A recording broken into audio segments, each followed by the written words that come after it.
Hvala Beji in Suzani za čudovit glasbeni uvod. Marija je imela v zgodovini odrešenja pomembno vlogo. Nekateri jo imenujejo celo soodrešiteljica. O Mariji je v Svetem pismu napisanega razmeroma malo.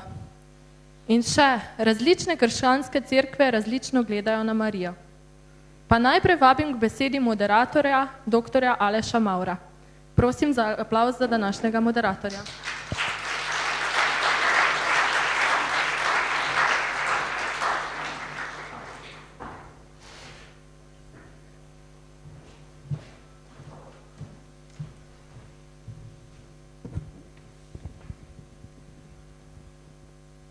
Ja, lep pozdrav vsem skupaj.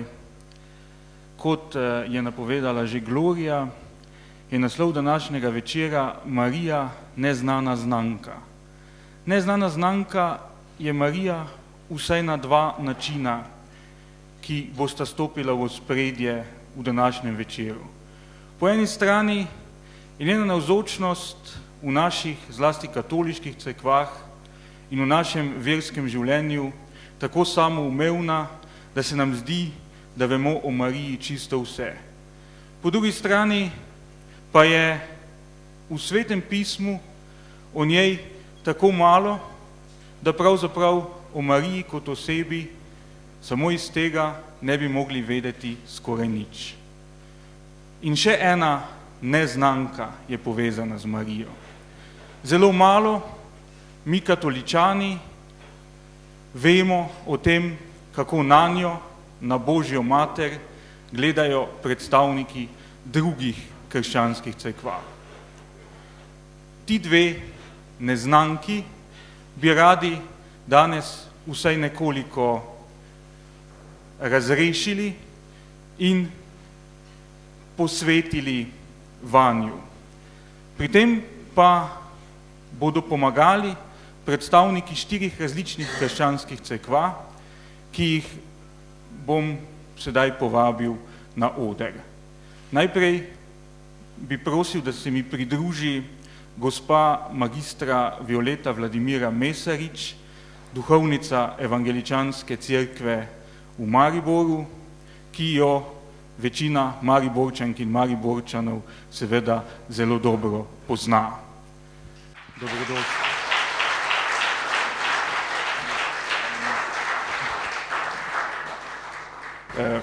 Potem vabim na oder tudi predstavnika Binkošne evangeljske cerkve oziroma točneje pastorja Binkošne cerkve Emanuel iz Maribora, gospoda Srečka Krajnca.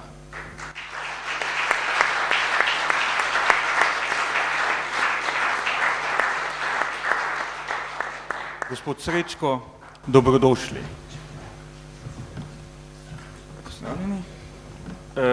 In sedaj še predstavnika 2 cerkva, katerih pogled na Marijo je morda najbolj podoben. Najprej je tu med nami novinec v Mariboru, ne pa tudi v duhovniškem poklicu, gospod Milan Jovanovič, duhovnik Srbske pravoslavne cerkvene občine v Mariboru, ki mi je zaupal, da je v Maribor prispel šele pred 7 dnevi, tako da ga še toliko bolj toplo pozdravljamo. In nazadnje še možakar, ki je tukaj tako rekoč na domačem terenu, to je pa dr. Primož Krečič, duhovnik katoliške cerkve in profesor dogmatike na Teološki fakulteti Univerze v Ljubljani, tudi spiritual v ljubljanskem bogoslovju in človek, ki ga večina med vami gotovo zelo dobro pozna z družininih in drugih strani verskega tiska. Gospod Primož, prosim.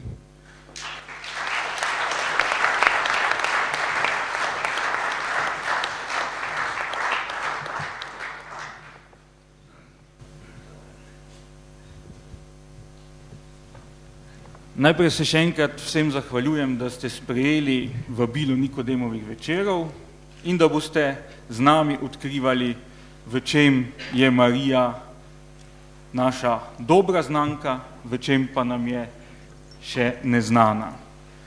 In zato bi bilo prvo in uvodno vprašanje namenjeno kar vsem 4 in bi bilo na moč preprosto.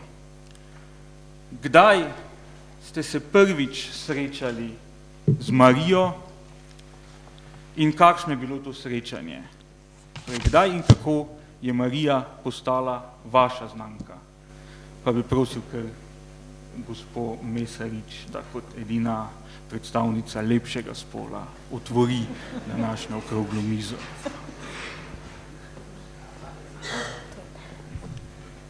Ja, dober večer še enkrat.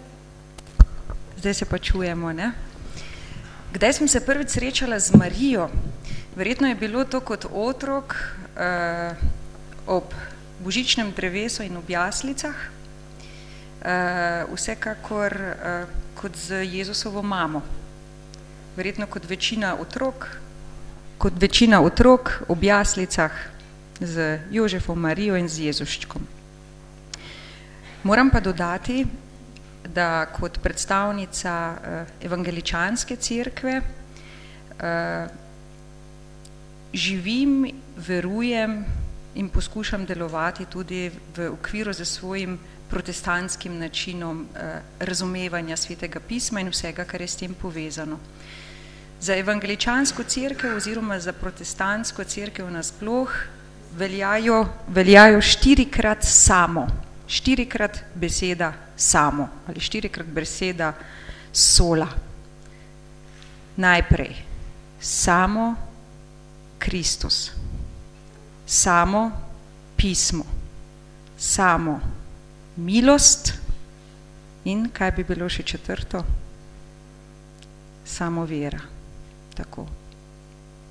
Se pravi, vse, kar je povezano z Svetim pismom, za kar najdemo temelje, ki Sveto pismo je tudi vir, merilo in nekako uravnilovka vsega, kar verujemo, kar uči cerkev,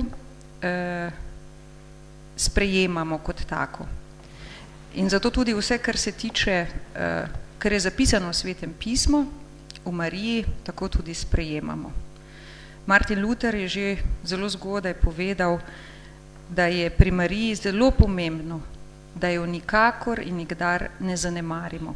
Saj je simbol materinstva, je Jezusova mati in kot taka zelo pomembna v zgodovini cerkve in tudi odrešenja. Prav tako je pa opozoril, da je zelo pomembno za nas protestante nasploh, da je posebej ne povzdigujemo in ne dajemo na isto mesto, ki pripada samo Bogu. Samo Jezus, samo preko njega milost in samo preko njega odrešenje.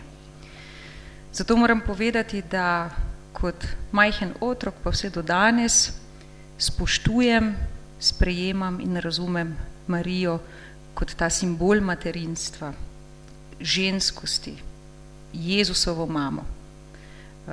Tisto, kar pa je zame najpomembnejšo v tej zgodovini odrešenja, je pa samo Bog, samo Jezus. Ja, zdaj ste v bistvu že kar vrgli nekaj rokavic, ampak jih zaenkrat še ne bomo pobrali. Torej, če ste Marijo videli kot mater, je bilo verjetno to prvo srečanje z njo prijetno. Tako, tudi, se pravi, vse skozi, da ne bi narobe razumeli, vse skozi zelo veliki pomen in zelo na dobrem mestu zapisana. Svetopisemska oseba, Jezusova mati, vzgled za vse nas. Sama sem tudi mati. Hvala lepa. Potem pa bi enako vprašanje naslovil tudi na gospoda Krajnca. Kakšno je bilo vaše srečanje z Marijo? Lepo pozdravljeni z moje strani. Prav tako je pa... Z Marijo je bilo v Rimokatoliški cerkvi, ker v bistvu izhajam nekje, moje korenine so iz Rimokatoliške cerkve, seveda tako sem sigurno prvič slišal o Mariji zapisana. Potem tudi v Svetem pismu in pa skozi razne Marijine ekipe, ki smo jih večkrat oziroma lahko videli, lahko gledali, je nekako to prvo srečanje in spoznanje prišlo v moje srce. Kar pa moram reči, kdo je bila Marija in kako resno sem nekako jaz začel gledati na Marijo, pa je bilo, ko sem spoznal Jezusa. Ko sem spoznal Jezusa, potem sem začel tudi Marijo gledati kot Jezusovo mati, njene vrednote, tako da bi jaz rekel, moje prvo srečanje in potem nekako spoznanje, kdo je Marija, je bilo to moje prvo potem tudi doživetje in spoznanje preko Jezusa. Se je Marija v teh letih kaj spremenila? Ne vem. Seveda. Ko spoznavaš Sveto pismo in svetopisemske dogodke, potem tudi spoznavaš like osebe v Svetem pismu in Marija sigurno eden od zelo pomembnih likov, saj je slila Jezusa odrešenika. Ampak še vedno razumem in vidim, Marija je Jezusova mati, ki je imela seveda svojo določeno vlogo v odrešitvi in vse ostalo nadalje, spoznanje, spremembe v Mariji, pa seveda temeljijo nekako na spoznanju Boga. Sem pa sigurno nekatere stvari spoznal in videl tudi zdaj, ko sem se pripravljal na to okroglo misel. Pohvalno. Zdaj bi pa enako vprašanje naslovil tudi na gospoda Milana Jovanoviča. Najprej lepo pozdravljeni. Ja bi se najprej opravičil, ker sem tukaj v Ljubljani sam 2 leti in še ne govorim najbolj slovensko, ker bi govoril srpsko-hrvaško. Se pravi, čujem še enkrat. Što se tiče moje prve spoznaje u Mati Božje Bogorodice, ona je vezana za hram, pravoslavni hram. Kao što znate, naši pravoslavni hramovi obiluju tim lepim slikovnim predstavama Bogorodice, Hrista i drugih Božih ugodnika. Tako da eto, ja kao dete, dolazeći u hram, nekako ta ikona Bogorodice širša je nebes, mi je tako duboko urezana, evo do danas. Od tada sam, eto kažem, to je neka moje prvo viđenje Bogorodice, inače to je prva ikona koju vidite u pravoslavnom hramu. I kao dete, evo, pa i do danas osjećam je nekako kao majku svih nas. I često čovjek razmišlja o njoj kao ženi. I vidim koliko je ona žrtvu podnijela kroz taj svoj život. I nekako to čovjek kad je gleda ne samo kao Božju ugodnicu, nego kao ženu, onako profano, nekako još veće poštovanje dobija kao njoj videći šta je sve pretrpela sa kakvom smirenošću, kakvim smirenjem. Tako eto do danas, kažem, jako poštujem i kult Svete Bogorodice i ne samo ja, nego svi mi pravoslavni. Za nas je, svi njeni praznici, nekako za nas hrišćane pravoslavni su posebno ovako, posebni blagdani. Hvala lepa. Zdaj mislim, da ni treba prevajati, ampak če morda kdo vseeno ni vsega razumel, bi samo povzel, da je gospod Milan povedal, da je njegov prvi stik z Marijo bil v svetišču, v cerkvi, kjer je pri pravoslavnih na posebnem mestu Devica Marija in pravzaprav ima to njeno podobo še danes pred očmi. Z leti pa je začel še toliko bolj jo spoštovati kot žensko, ker je z izredno mirnostjo pretrpela vse tisto, kar se je v življenju tudi hudega zgodilo. Ja, in končno še dr. Krečič. Kdaj ste se vi prvič srečali z Marijo in kakšno je bilo to srečanje? No, tudi jaz lepo vse pozdravljam. Tudi moje srečanje je bilo podobno kot od očeta tukaj. Doživel sem, pač Marijo sem doživljal v cerkvi, še posebej v Marijinem svetišču v Logu pri Vipavi. Še zdaj se spomnim, da je prav tisto svetišče oziroma ob Marijinem oltarju bil tudi trenutek mojega klica k duhovništvu. Sploh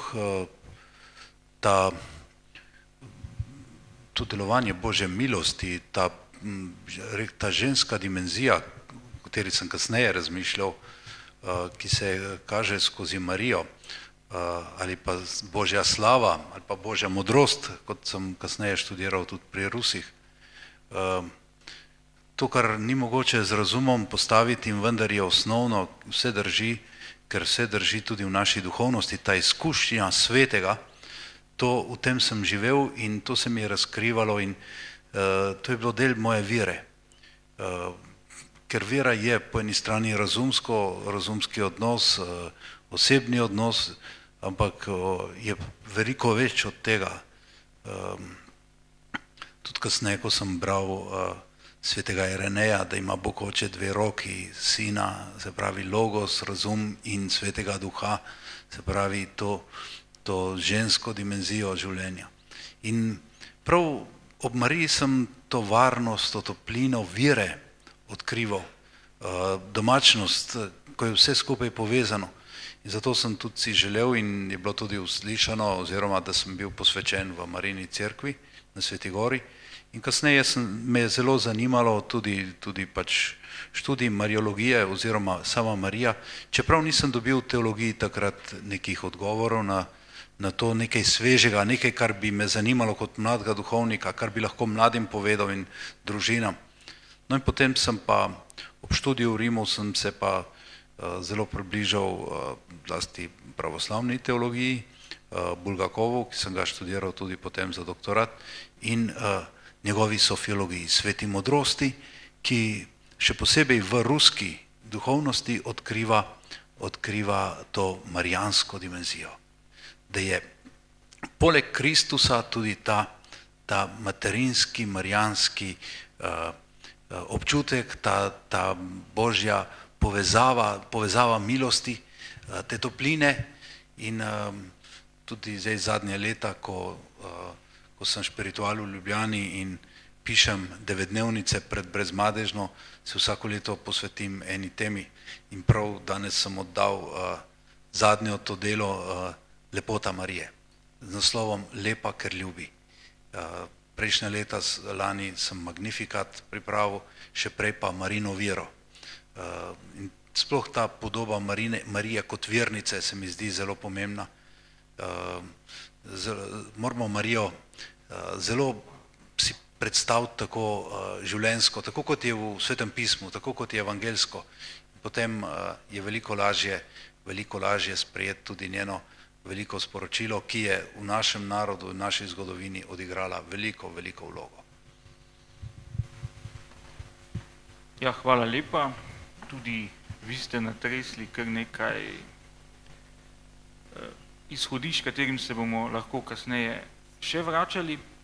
Ampak zdaj mogoče najprej, gospa Mesarič, vi ste omenili načelo samo Sveto pismo. In velikokrat človeka, ki mu je Marija blizu, jezi in vznemirja vprašanje, pa zakaj za Božjo voljo Sveto pismo tako malo govori o Mariji. Zakaj nam ne pove vsega tistega, kar bi radi vedeli, pa nekateri evangelisti o tem skoraj povsem molčijo, drugi imajo do Marije, za koga med nami celo nekoliko čuden odnos. Zakaj torej ni bilo v najzgodnejšem obdobju cerkve te potrebe, da bi zapisovalci Jezusovega življenja bolj osvetlili tudi Marijino življenje?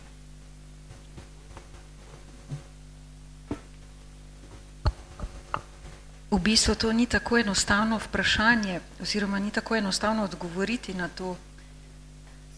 Zakaj je temu tako? Pravzaprav ne vem.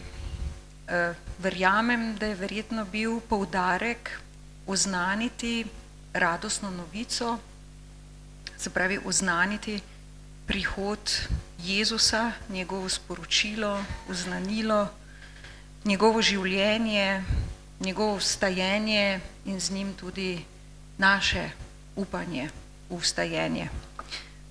Me slišite, nekoliko prenisko verjetno držim mikrofon, ne? Sveto pismo ima po eni strani zelo veliko skrivnosti. Le skozi, kakor da bi bilo z neko tančico prekrito in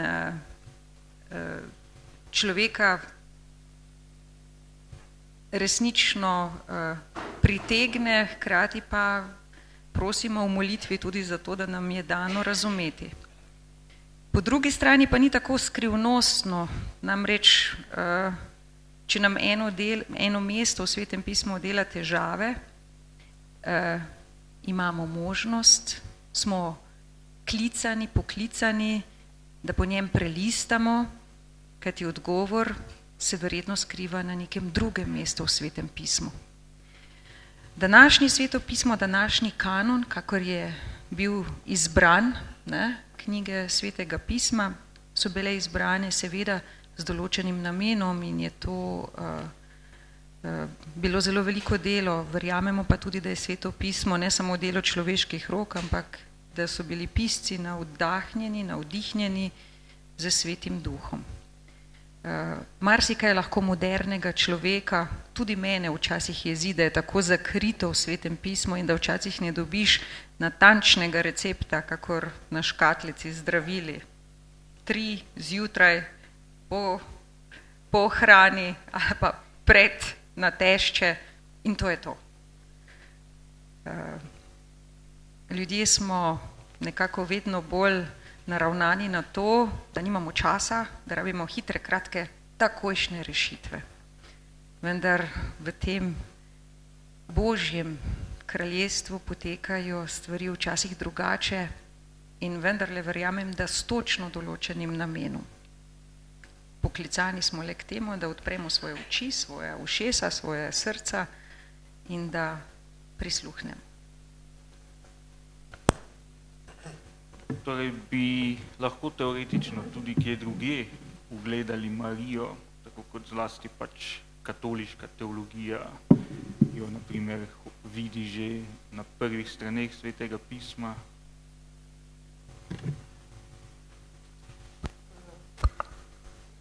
Vsekakor je to možno.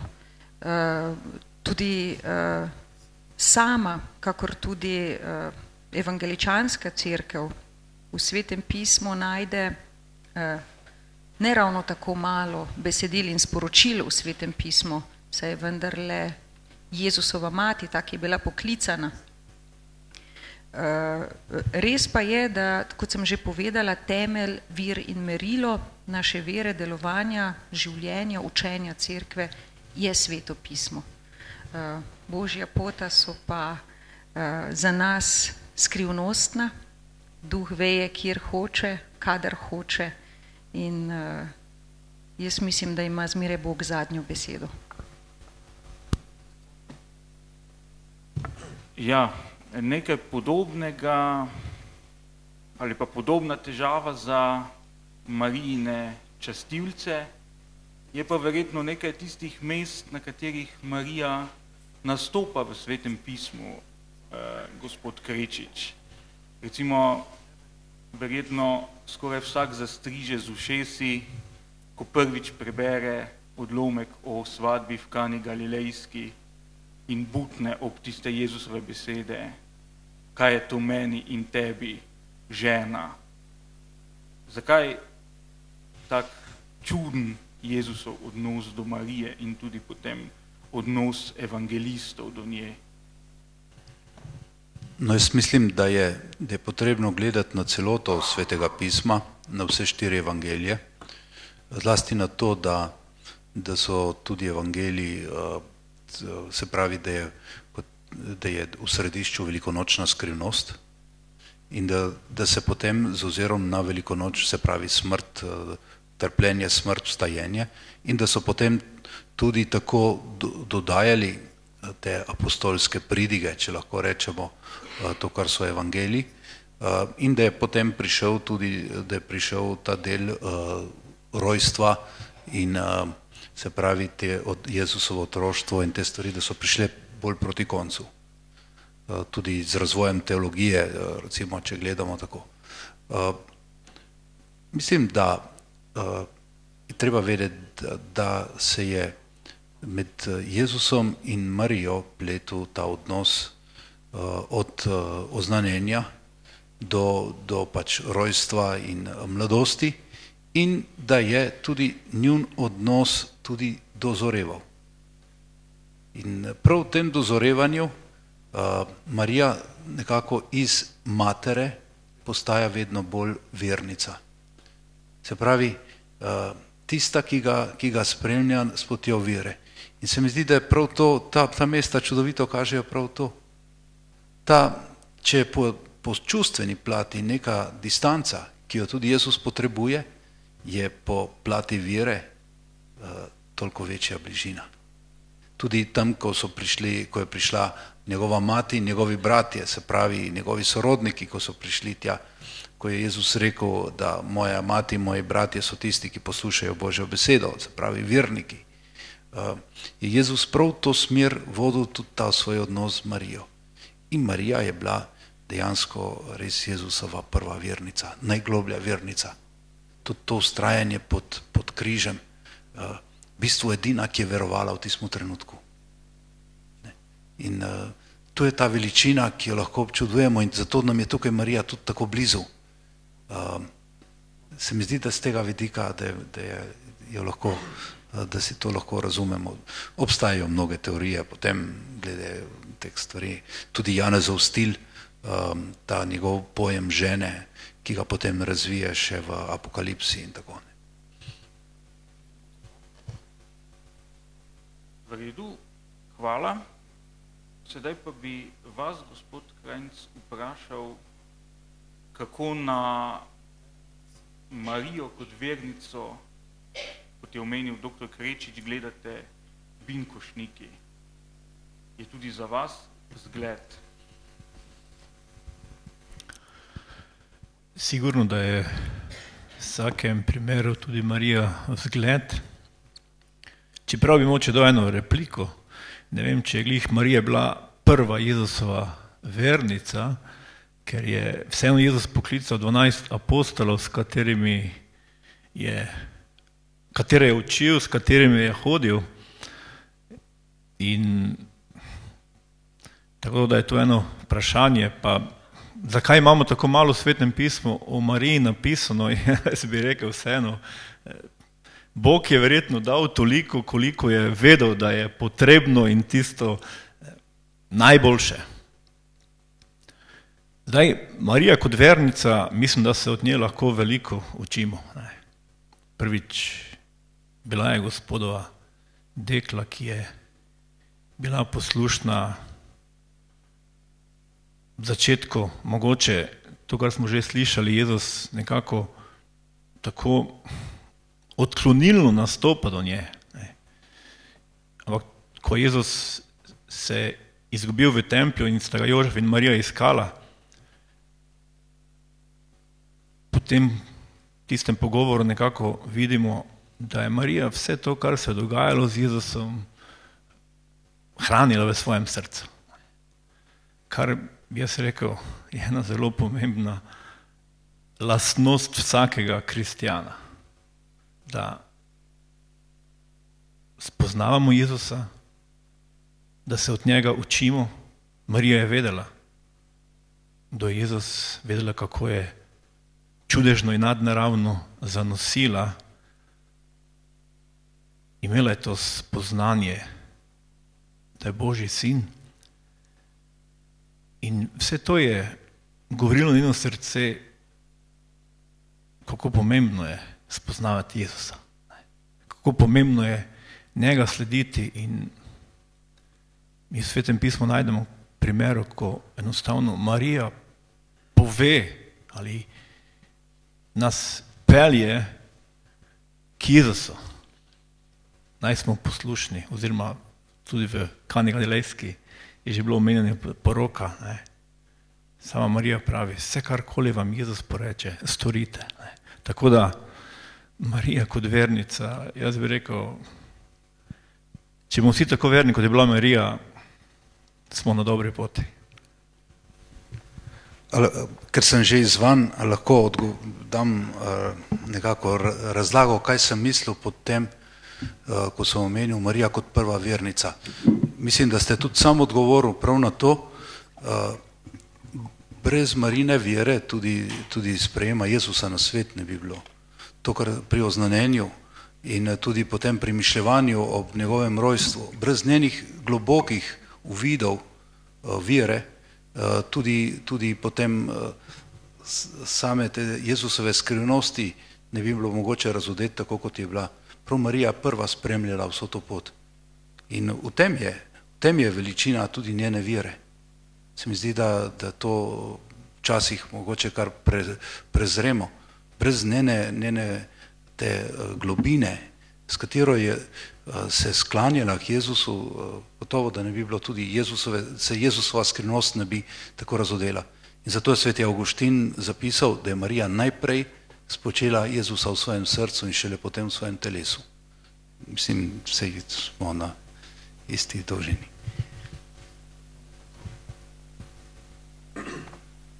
Ja, gospod Milan, kako pa vi gledate recimo na to razmerje med Marijo in apostoli? Kdo je Jezusa prej razumel, kdo ga je bolj razumel? Pa ja bih se ovdje složio sa gospodinom Primožem. Kada da kažemo, ko je prej postao veran, ako gledamo Sveto pismo, kada su apostoli uopšte postali vernici, ja sam mišljenja da je možda tek po njegovom vaskrsenju, možda su istinski postali vernici. Kao što znamo iz istorije crkve, oni su deo njih, ako ne i svi, oni su od Hrista očekivali da reši njihove zemaljske probleme. On je za njih bio jedan car, jedan čovjek u koga su se nadali da će rešiti sve probleme Izraelja, probleme sa rimskom vlašću i te probleme koji ih očekuju. Dok bi se upravo složio sa tim da je upravo Marina ta slobodna projava, to njeno da na reči Arhangela Gavrila, upravo bio, da kažemo, prvi izraz vere. I ona je tu veru čuvala i posle u tom viđenju sa svetim Simeonom Bogoprimcem i Anom, ona je tu veru još utvrđivala i to drugima nije ne saopštavala. Tako da sam mišljenja da je ona ipak ta koja je prva tu veru, istinsku veru imala.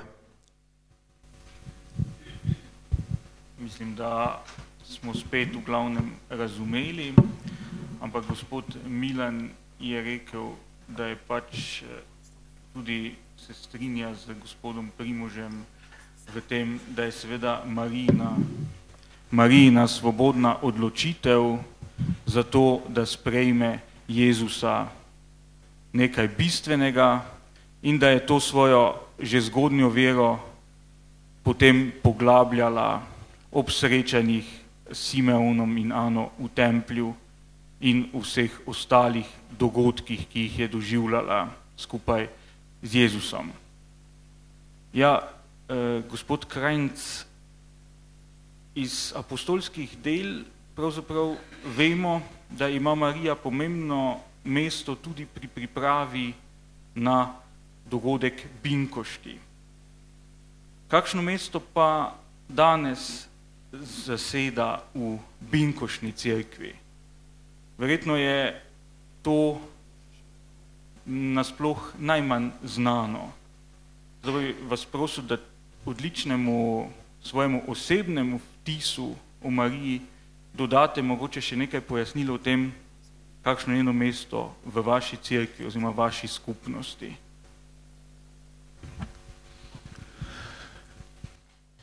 Marija je sigurno bila blažena med ženami, saj je rodila Božjega sina.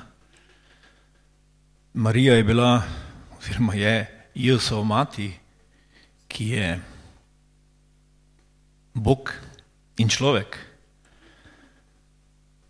Marija je imela sigurno tudi, ali bila vključena nekje kot eno orodje odrešitve, saj je rodila odrešenika. Kot ste omenili v apostolskih delih, tudi Marija je bila pri molitvah ali pri čakanju Svetega Duha. Ampak res je tudi to, da nekako po tistem dogodku, oziroma ko je bil tudi izlit Sveti Duh, mi v apostolskih delih ne vidimo, da bi Marija prevzela kakšno pomembno vlogo. Vemo, nastopijo Peter, Janez, apostoli, ki oznanjajo Božjo besedo, ki se izlije Sveti Duh ali je začetek cerkve Jezusa Kristusa. Tako da mi v Mariji vidimo v naši cerkvi resnično to, kar nekako lahko vidimo iz Svetega pisma. Marija je Jezusova mati in ob božičnih praznikih sigurno je tudi v naši cerkvi govora, ali lahko rečem veliko govora o Mariji. Potem o Mariji govorimo v vseh svetopisanskih odlomkih, katere razlagamo ali pridigamo, in je seveda v njih tudi Marija. Tako da, koliko nam razodeva Sveto pismo, toliko želimo spoznati ali tudi, če hočemo, še globje spoznavati Marijo. V eni od mojih pridig, ker moče glih to velikokrat imamo različno mišljenje, ne? Ko nekdo reče, ja, on je pa protestant ali pa binkošnik. Veš, to je pa on, kateri ne priznava Marije. In to velikokrat tako razmišljamo. In tako sem jaz enkrat rekel v naši cerkvi, v eni od pridig, Marija je naša.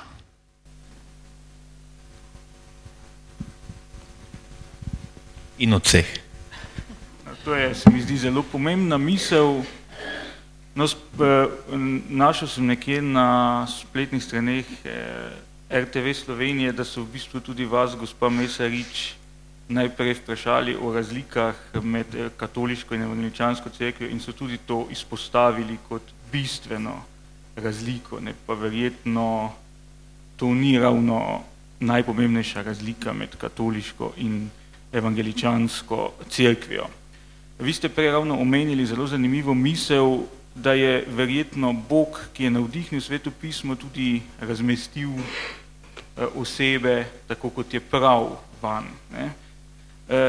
Skozi zgodovino pa se je dogajalo pravzaprav, da pa so ljudje zelo želeli pravzaprav Marijo mogoče tudi na kakšnem drugačnem mestu. Kako bi, recimo, gospod Krečič odgovorili na očitek, da morda katoličani pripisujejo Mariji prepomembno vlogo?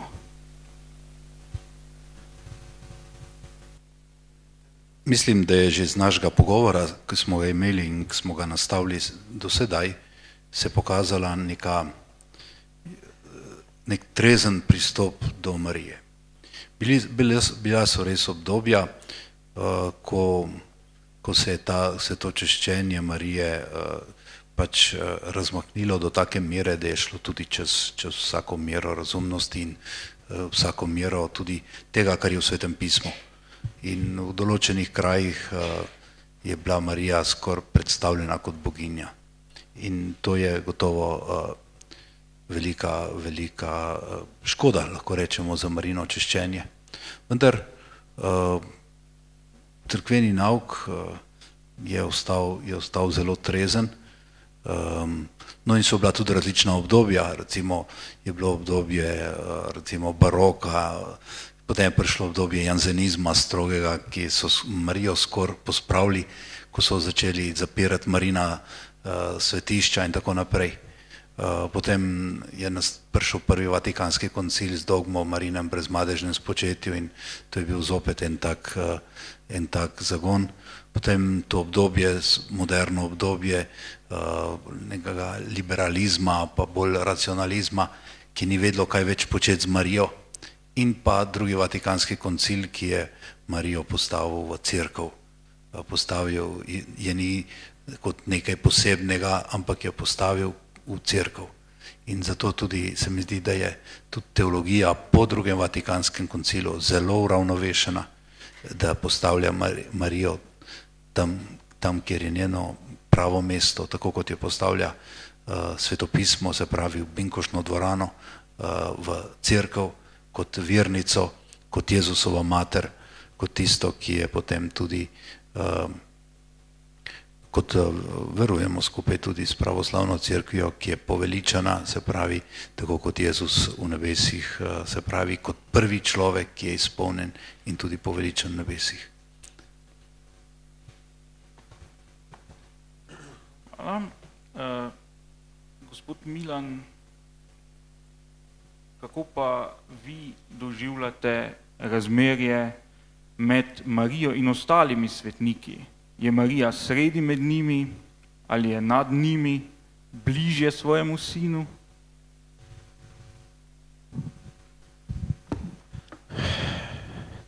Bojim se, da kod nas nema baš takve gradacije, ali svakako ako čitamo Svete oce vidjet ćemo da oni Svetu Devu Mariju gledaju kao nekog ko je, iako je nosio taj proroditeljski greh, uspeo, da kažem, svojom voljom, svojom verom, da taj greh, ako mogu reći, pobedi. I u tom smislu oni govore, mnogi od njih, da se ona faktički nikad greha nije takla. Iako je živjela, sad da kažem, tim bremenom proroditeljskog greha, upravo u tom smislu ona nikad po većini svetih otaca nikad nije zgrešila. Mi je tako i nazivamo prisno djevom i ona koja je uvek djevica i upravo u tom smislu da kažemo ona ima svakako počasno mesto. Također, opet se vraćam, što sam malo pregovorio, ta njena odluka koja je odlučna za čovečanstvo da prihvati, da bude, da donese na svet Sina Božijeg, svakako i ta njena odluka svrstava je jedan viši pijadestal. Također, mi pravoslavni uopšte hrišćani gledamo Bogorodicu kao majku Božiju i nekako gledamo je kao bližu Bogu. Gledamo taj odnos majka i sin i kod nje nikako imamo neku slobodu, smatramo je majkom svih nas kroz Hrista i kažem, češće joj pristupamo molitvi upravo s tom nadom da će ona umoliti svog sina jer mu je bliža. I kažem, možda iz te perspektive gledano, možda je, da kažem, više nekako poštujemo, ali da kažem, u srcima svih nas, svi sveti ljudi su za nas jednaki. Hvala. Ja, gospod Milan je povedal, da hierarhije med svetniki pravzaprav ni, da pa seveda tudi pravoslavni, čeprav menijo, da bi Marija kot človek lahko grešila, vendarle je posebna potem, da se nikoli ni dotaknila greha, kar je tudi mnenje cerkvenih očetov, seveda pa v srcu vseh imajo sveti ljudje enako mesto po mnenju pravoslavcev. Gospa Mesarič, če se nekoliko vrneva k prejšnji temi, kako pa evangeličani danes doživljate katoliško Marijo? Recimo, bil je čas reformacije in katoliške obnove, ko so ravno Marijini stebri po mestih na Bavarskem, pa tudi pri nas, kazali, da je neko mesto katoliško. Kako pa danes doživljate ta katoliški pogled na Marijo?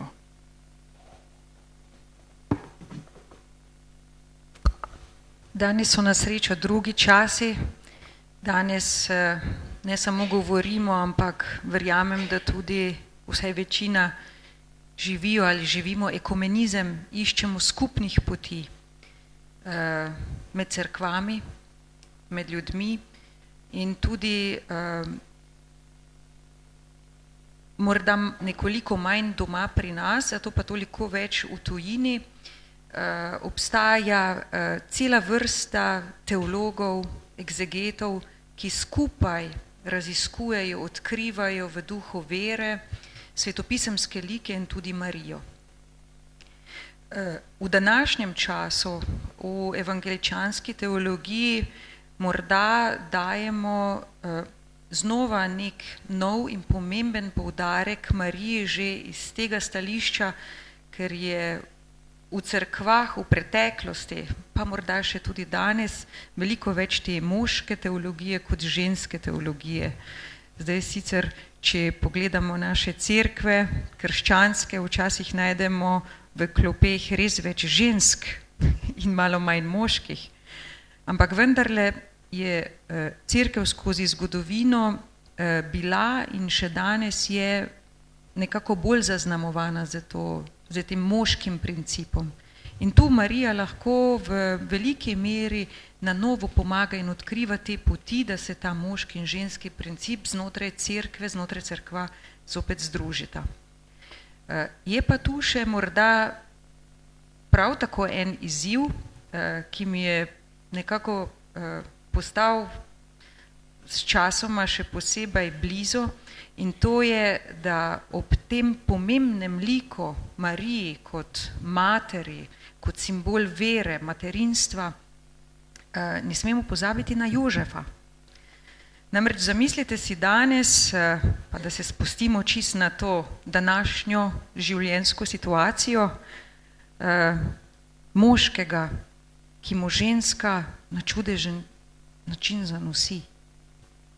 Verjetno je malo moških, ki bi svojo zaročenko, če se pripravljajo k poroki, obdržali doma. Večina bi verjetno odprla vrata in bi jo, recimo, vljudno rečeno, odslovila. Saj nisva nič imela, ti pa čakaš otroka. Se pravi, tudi Jožef je verjetno odigral eno čist posebno vlogo v tej družini in tudi v tej zgodbi rojstva, prihoda Jezusa na svet. Vsekakor, kot ste že sami povedali, so razlike v gledanju, se pravi, naše molitve, naši prazniki, naša bogoslužja imajo zmeraj v ospredju Boga troedinega. Marijo spoštujemo, simbol materinstva, Bog ne daj, meni celo zaboli, ko včasih rečejo, ti evangeličani pa nimajo Marije, to ni res. To je zelo velika napaka, to je biblična oseba, Jezusova mati. Jo pa posebej ne povzdigujemo in posebej ne častimo. Toliko.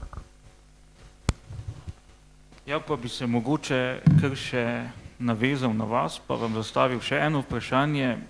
Ja, je res verjetno, da so teologijo zaznamovali moški, ampak kako pa to, da je v bistvu Marija svoje zlate čase doživljala ravno v obdobjih moške teologije, ko je bila ta dominacija še izrazitejša?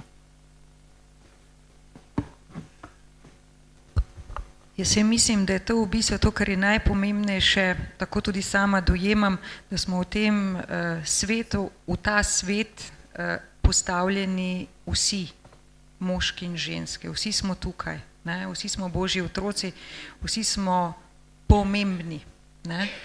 In včasih pravijo, da je tista glavna razlika, včasih, ko se ljudje med sabo imajo različne poglede že v stari zavezi, glede na to, katero sporočilo o stvarjenju človeka nam je bližje. Ali nam je bližje sporočilo, ki pravi, da je najprej bil ustvarjen moški in da je ženska bila ustvarjena iz moškega rebra in da je morda že zato, ker je druga manj pomembna ali manj vredna.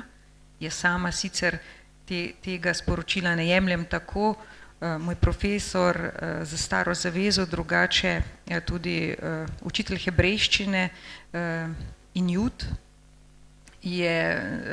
ki je postal kristjan, je povedal, da to rebro je v bistvu tisto, kar je bilo najbližje srcu, kar osredinja in dela človeka človeškega, dela človeka, se pravi iz tistega najpomembnejšega jedra bistva, ne? Iz Adama je bila ustvarjena Eva. No, obstaja pa še to ta drugo sporočilo, ki pravi, da je Bog ustvaril človeka, moškega in žensko je ustvaril, po Božji podobi ustvaril. Ne? In tudi pri samem Jezusu se nikoli posebej ne govori o njegovi ženskosti ali moškosti ali kakorkoli že, ampak o človeku, o človečnosti. Tako da jaz osebno nimam nekih velikih težav in kot taki, kot sem tudi že povedala, kot mami, mi je ravno iz tega stališča Marija verjetno še dodatno posebej blizu. Hvala. Ja, doktor Krečič, v bistvu smo doslej ugotovili, da se glede Marije in njene izjemnosti v marsičem strinjamo. Ampak ali ni nastal vsaj v nekaterih krščanskih cerkvah vtis, da je Marija, seveda ne po svoji krivdi, ker s tem ni imela nič, postala prav v zadnjih 2 stoletjih nekakšna ovira za še boljše razumevanje med nekaterimi krščanskimi cerkvami z sprejetjem 2 dogem, ki sta relativno sodobnega datuma, dogme o brezmadežnem spočetju, ki ste jo že omenili, in pa dogme o Marijinem vnebovzetju. Zakaj je katoliška cerkev čutila potrebo, da to, kar so pravzaprav mnogi verjeli, še posebej povzdigne v versko resnico oziroma dogmo torej najvišjega ranga? Prav gotovo, da so bili vzgibi, se pravi pričakovanja, pa tudi tradicija, ki je pripeljala zlasti do dogme o Marijinem brezmadežnem spočetju. Vemo, da sta bila 2 tokova, ki sta tekla skozi zgodovino in potem se je v 19. stoletju, že koncu 18. stoletja, se je ta tok in to navdušenje nad Marijinim brezmadežnim spočetjem se je okrepilo in potem je papež Pij IX. To pač razglasil kot dogmo. Sam sem prav tudi prišel v nekakšno, moral sem se pač opredeliti do tega, ko sem bral Goreči grm, delo od Sergeja Bulgakova, ki se spravi prav na to dogmo in potem sem nekako primerjal tudi pravoslavni pogled na to. Pravoslavni, kot smo že slišali, se pač verujejo oziroma priznavajo, da je bila Marija brez greha, da ni imela nobenega osebnega greha. Katoličani pa prav s to dogmo trdimo in verujemo, da je bila Marija obvarovana izvirnega greha, oziroma da je Bog poskrbel, da je zaradi zaslug odrešenika in zaradi vloge, ki je imela v zgodovini odrešenja, da je bila v tej moči, da je bila obvarovana, se pravi tudi vseh posledic izvirnega greha. Vse se skriva v tisti besedi karitomene, se pravi milosti polna.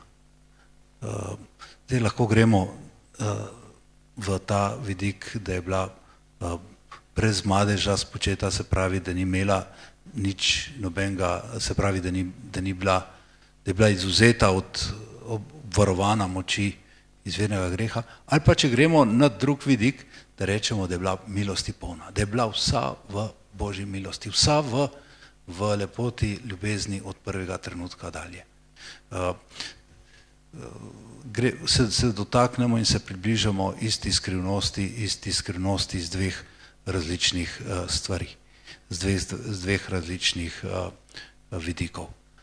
Vsekakor pa je ta dogma spodbudila v katoliški cerkvi veliko češčenja. Veliko češčenja in se mi zdi, da tudi ta vidik Marijine lepote, Marijine brezgrešnosti, harmonije njene osebe,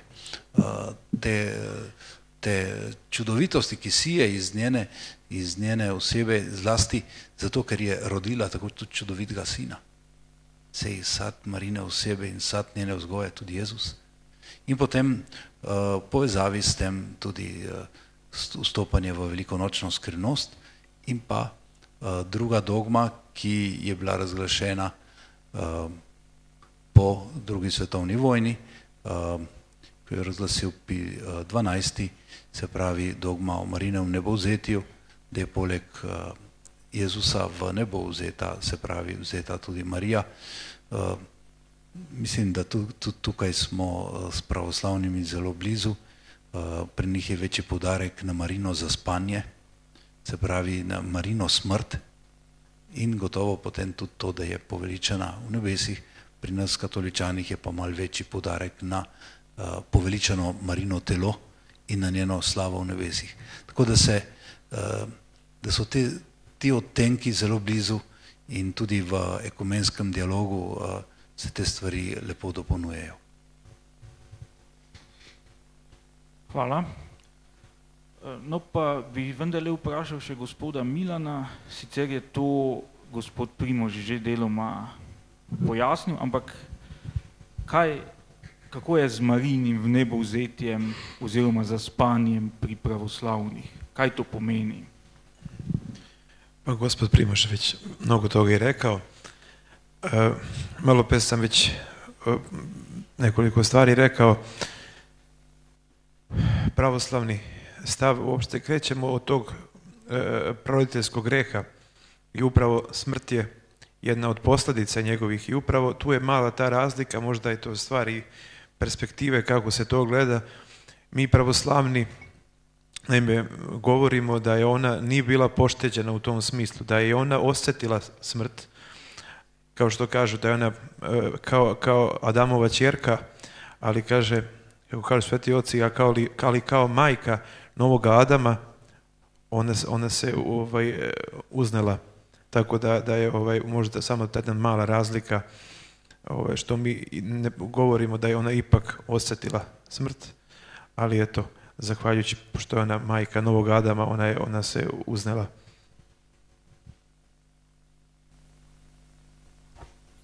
Kaj pa evangeličani, ali v vašem koledarju obstaja praznik Marijinega vnebovzetja, ki je vsaj kot praznik seveda zelo star? Označen je kot praznik, ki se praznuje v katoliški cerkvi, v kalendarju, ga pa evangeličani posebej ne praznujemo. Najverjetneje je razlog tudi v tem, ob skupaj prehojeni poti 16 stoletij in potem o nekem novem začetku, čeprav Luther ni želel ustanoviti nove cerkve, temveč le reformirati, vrniti nazaj k koreninom, k svetem pismu, cerkev, del katere je bil. Od tistega časa naprej potem nismo posebej prevzemali dogem, ki so bile razglašene v katoliški cerkvi. Tako da teh dveh praznikov, se pravi praznika Marijine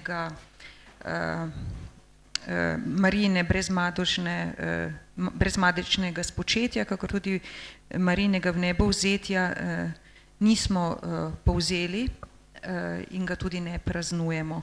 Vsekakor je pa še zmeraj tudi poudarek na Marijinem oznanjenju, da bo brezmadežno spočela. Za ta dogodek vidimo tudi temelj v svetem pismu. Hvala. Preden pa damo besedo tudi občinstvu, ki je zastavilo kar nekaj zelo zanimivih in tudi izzivalnih vprašanj, bi pa morda zastavil še vprašanje gospodu Krajncu. Gospa Mesarič je že zelo lepo govorila o vlogi Jožefa in Marije v Jezusovem zgodnem obdobju in vsaj v nekaterih protestantskih cerkvah pravzaprav vsaj nekateri verniki nimajo nobenih težav s predstavo, da je Jezus potem, ko je pač ga Marija rodila, imel še tudi telesne brate in sestre. Pa me zanima, kaj bi se pravzaprav spremenilo, če bi Jezus odraščal ne samo z očetom in materjo, ampak tudi z brati in sestrami, torej Marijinimi otroki.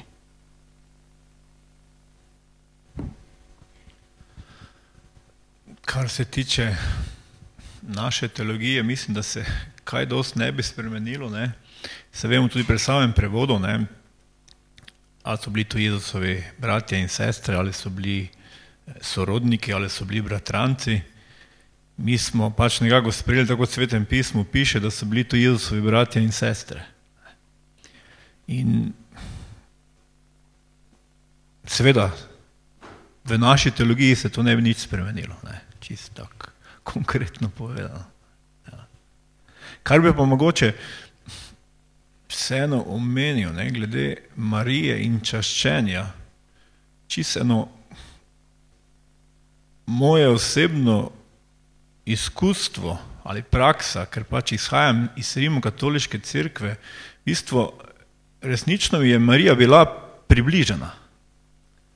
Ampak z druge strani pa je vse to na mene delovalo, kot da me oddaljuje od Jezusa.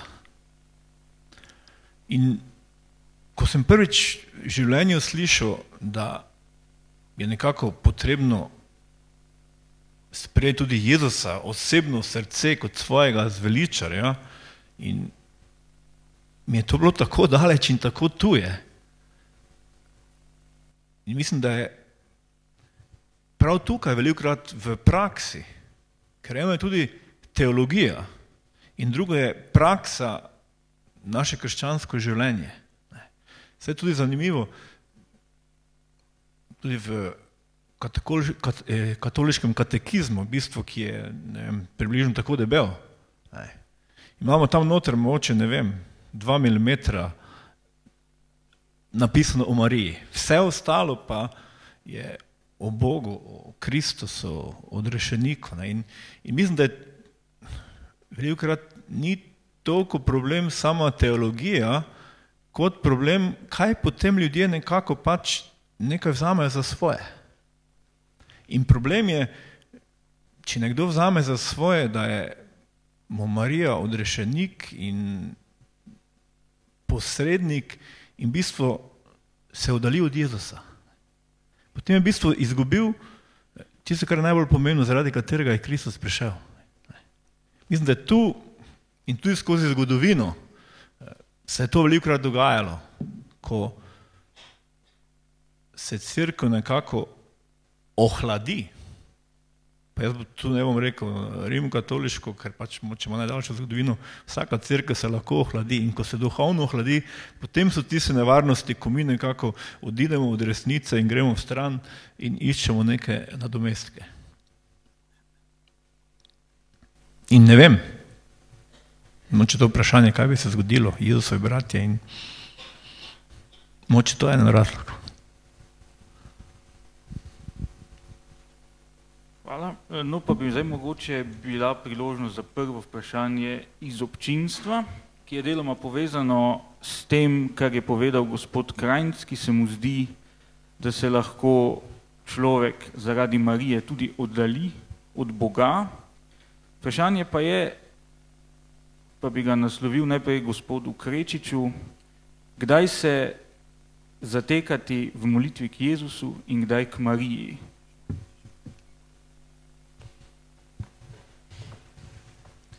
Mislim, da alternativa sploh ni realna, ker vse naše molitve gredo pač k nebeškemu očetu. Jezus je tisti, ki je pot do nebeškega očeta in odvijajo se v Svetem duhu. Če bi lahko rekli po domače, tisti žmaht, tista toplina, ki se bliža tej skrivnosti Boga, to je pa Marija. Vsi Slovenci v bistvu ne znamo moliti drugače kot skozi Marijo. Zelo, saj katoličani, v glavnem molimo vse skozi Marijo. To je tudi lastnost Slovanov, kar sem se jaz pri Rusih naučil o sveti modrosti. Zato imamo tudi po vseh hribih cerkvice, ki so posvečene Mariji. Ta ženska dimenzija naše duhovnosti in ali pa recimo tudi v Marijinih svetiščih, v božjepotnih krajih, vse to proseva skozi to domačnost, skozi to toplino, skozi katero se mi bližamo Kristusu in Bogu. Tukaj ne vidim prav nobene težave, čeprav sem kot študent si postavljal pogosto ta vprašanja in tudi še kasneje.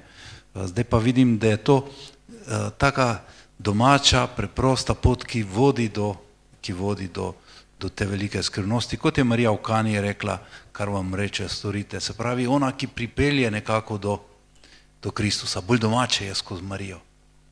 To je moja izkušnja tudi.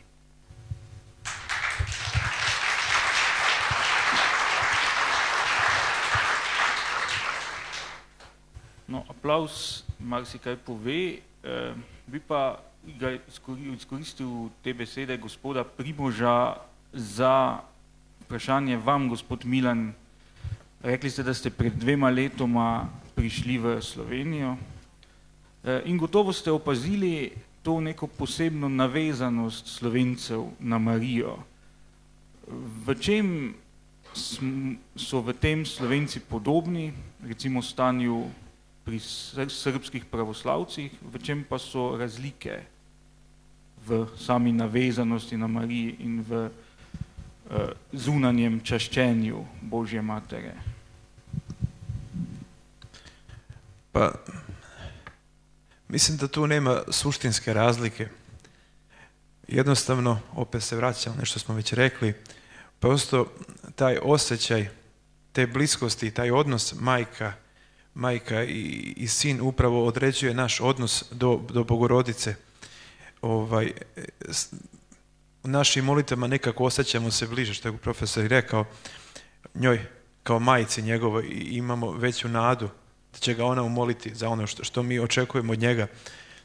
Inače, da kažemo taj, nazovimo kult Bogorodice, mislim da je u celom hrišćanskom, u pravoslavnom, pa vidim i katoličkom, ovo je moj inače bio prvi susret sa katoličkom verom kad sam došao u Sloveniju, prvi otvoren susret. Tako da ne vidim tu neke bistane razlike između Srba i Slovenaca. Kod vas je, kao što vidim, čak i na tom nivou državnog praznika Gospodina, ta uzdignuta. Možda samo u tom smislu, ali to ne određuje ništa. Jednostavno, kod nas su hramovi puni kada je praznik Svete Bogorodice. Imamo 4 ta osnovna praznika i nekako narod posebno poštuje taj kult Bogorodice. Gospod Milan je povedal, da pravzaprav bistvenih razlik med Srbi in Slovenci v čaščenju Marije ni. No, že prej sem pravzaprav hotel zastaviti še eno podvprašanje. Gospa Mesarič, omenili ste, da Marijino vnebovzetje pri vas ni praznik. Kateri prazniki povezani z Marijo pa so ostali v evangeličanskem koledarju? Pravzaprav posebej ne praznujemo nobenega Marijinega praznika.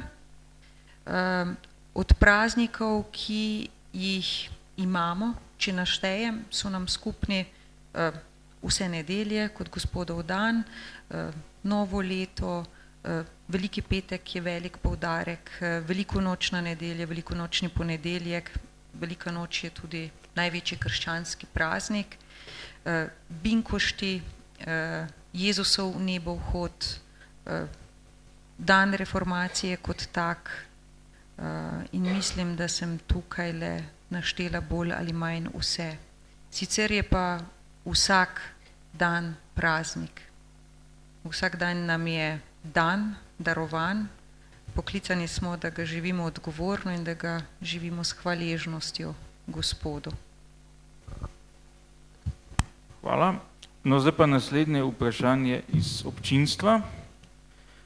Če bi recimo kdo razmišljal o prestopu iz rimsko-katoliške cerkve v kakšno, pa recimo od vaših 3 ali pa vsaj od vajnih 2 krščanskih cerkva, ali bi moral zaradi tega pozabiti na Marijo, čeprav mislim, da smo v veliki meri na to vprašanje že odgovorili, pa recimo najprej gospod Krajnc.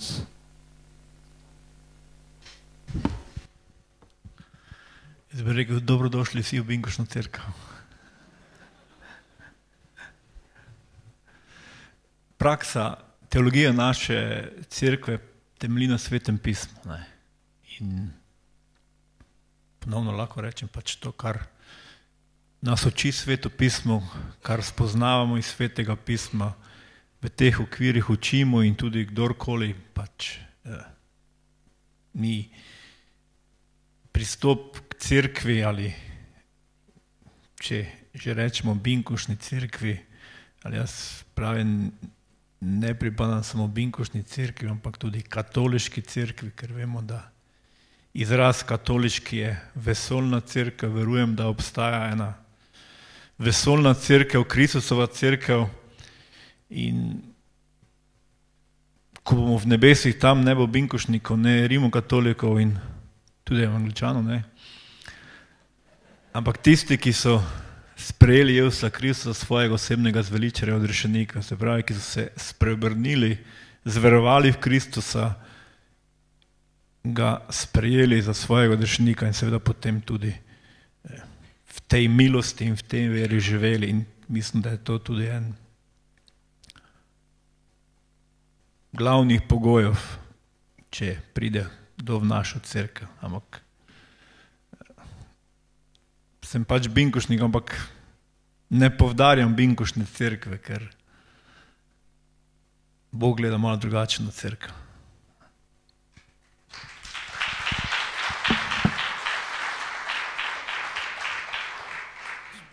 No, gospa Mesarič, vi ste v bistvu že veliko odgovorili na to vprašanje, ampak mogoče še kakšna misel ob tem razmišljanju, torej če postanem evangeličan, ali je treba zato pozabiti Marijo? Jaz mislim, da v bistvu ni nobene razlike med binkošno in evangeličansko cerkvijo, kar se tiče tega gledanja. Popolnoma bi tukaj pritrdila Srečku. Je pa tako, vsi imamo neko osebno vero, potem je pa tukaj še cerkev. Sama si težko predstavljam, da v tem današnjem svetu človek brez osebne vere lahko živi in preživi. Zato osebno vero in seveda z potjo, ki nam je dana v veri, rastemo, lahko tudi padamo, lahko zelo globoki, velik vernik nekega dne postane zelo šibek v svoji veri, morda jo celo izgubi, in obratno imamo svetopisemski lik apostola Pavla, preganjalca kristijanov, sovražnika, danes simbol vere, postal je simbol vere. Podobno se lahko zgodi tudi z osebo, ki se nam je zmeraj zdela neverna, da nekako ne paše danes v cerkev. Ne? Znamo včasih reči, prej je bil proti cerkvi, danes pa v prvi vrsti sedi. Ja, tudi to je možno, da postane globok vernik, a tega ne vemo. Ta osebna vera je tisto, kar je v bistvu, kar nas odlikuje in kar je verjetno tudi tisto, kar nas odrešuje. In kar je najpomembnejše, kar nas združuje. Pred kratkim sem večkrat ponovila eno definicijo, ko so me vprašali, pa kaj je zate vera oziroma kdo je zate sploh veren človek, kdo je pravi vernik. Tisti, ki gleda na svojega bližnjega z očmi ljubezni. Ni lepše in boljše definicije.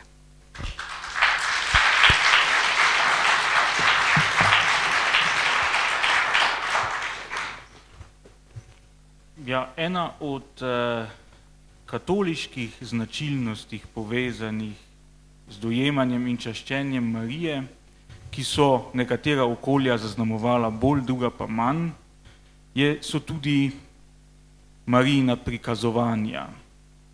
Pa bi zdaj mogoče na vse štiri naslovil vprašanje, kaj danes pomenijo prikazovanja, seveda to predvsem na gospoda Primoža, na ostale tri pa kako gledate na ta značilni katoliški pojav in potem še posebno vprašanje, kako doživljate fenomen Medjugorja in ali ste ga že obiskali.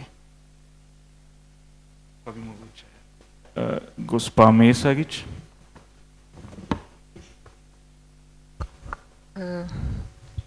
V protestantskih cerkvah, zdaj morda si upam tu govoriti v množini, smo res nekoliko bolj zadržani glede teh prikazovanj.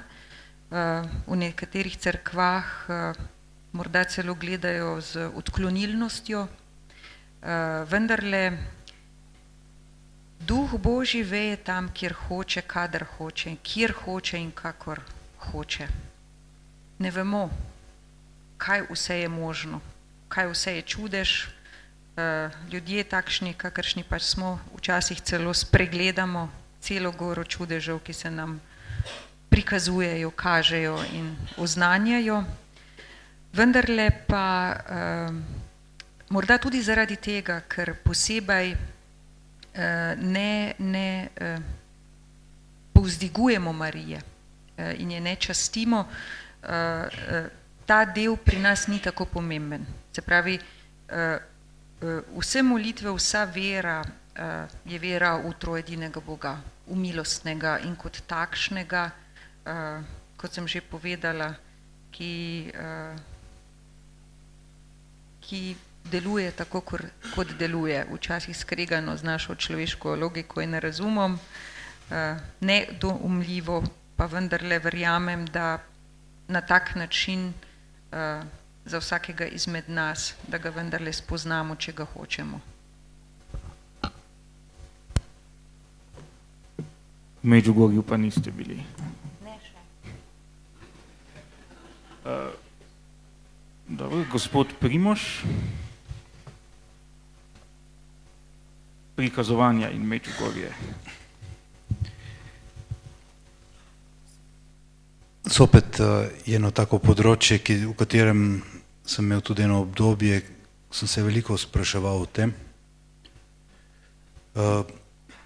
Danes nekako mi je veliko bolj blizu to, da so pač prikazanja Marina, zlasti Marina prikazanja, da so dejstvo, da se v Marina svetišča zbirajo milijoni ljudi, tukaj so milijoni ljudi, in da smo v času Svetega Duha, se pravi v času, ki se je začel na Binkošti in bo trajal do konca sveta, in v tem času je ta tesna povezava med Marijo in Svetim Duhom. In prav Marija tudi na tak način dejansko kaže in razkriva in prosi recimo za prihod Svetega Duha v ta čas. To je en vidik. Drugi vidik je, prikazanja so fenomen karizmatičnega značaja cerkve.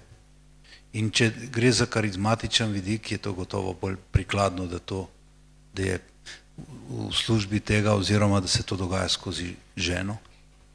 In zanimivo, da so vidci tudi večinoma ženske. In potem pa živimo v poslednjih časih, veliko od tega, zdaj se bližamo zopet decembru, bodo nekateri zopet te razna pričakovanja in tako. Ampak poslednji čas je za nas čas razodetja, čas, ko Bog stopa v njega. In smo tudi v času, ko se zelo bije boj med zlom in ženo. Vemo, da je danes poseben napad na ženo. In tudi vidimo, kako se odpirajo sile zla v svetu. Zato se pojavi tudi ta večja povezava med ženo iz razodetja in tudi s temi prikazovanji. In Marijina prikazovanja nam lahko pomagajo prav tukaj, da bi v tem boju z zlom, tudi z odpadom od vere, okrepili svojo vero, da bi začeli verovati, da se bi kesali. Zdi, da je to še poseben vidik, ki nam zelo manjka. Brez kesanja, brez priznanja svoje krivde, brez te svoje ponižnosti, tudi Božjega daru ne moramo sprijeti. Tako da je vsi ti razlogi in še veliko drugih kažejo prav na pomen teh prikazovanj. Potem ste vprašali tudi še o Medžugorju. Bil sem prvič, prav kmalu smo šli na skupina bogoslovcev enega 83. leta, potem pa veliko let nisem bil. Zdaj pa nekaj let, kar že zopet hodim tja in nekako čutim, kako je tam ta molitvena bližina zelo blizu. Ne morem mimo tega, da se je tam Marija prikazala kot kraljica miru. V istem času, kot se je čez toliko časa zgodila vojna v Sloveniji. To se vse nekako, so tudi zelo različne povezave in prost za mir, klicati za Božji blagoslov, za spreobrnenje grešnikov. Nikjer se toliko ne spoveduje na svetu kot v Medžugorju. Potrebujemo te obnove človeštva, tega spreobrnenja in zato mi je Medžugorje tudi zelo blizu.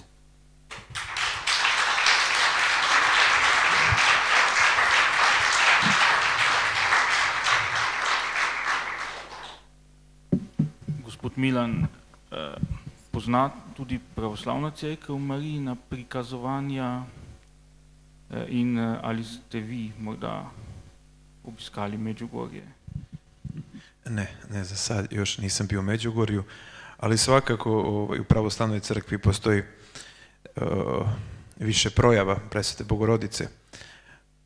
Ako čitamo živote svetih, žitija svetih, vidjet ćemo na više mesta da su upravo veliki broj tih svetih ljudi imali viđenje Bogorodice, mnoge je iscelila, mnoge je privukla veri. Također, širom pravoslavnog sveta vidjet ćemo ikone koje mirotoče.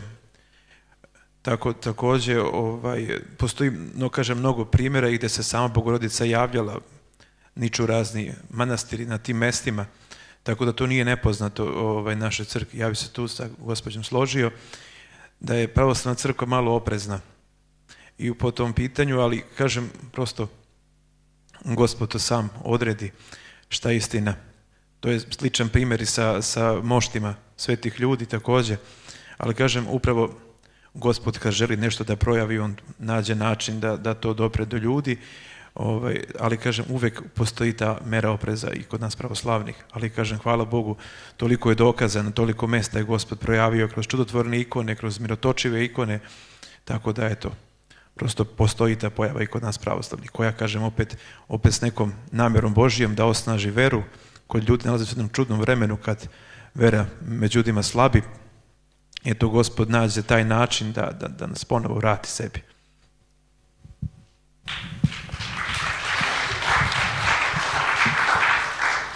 No, aplauz kaže, da ste razumeli, tako da ni treba prevesti, kar je gospod Milan povedal.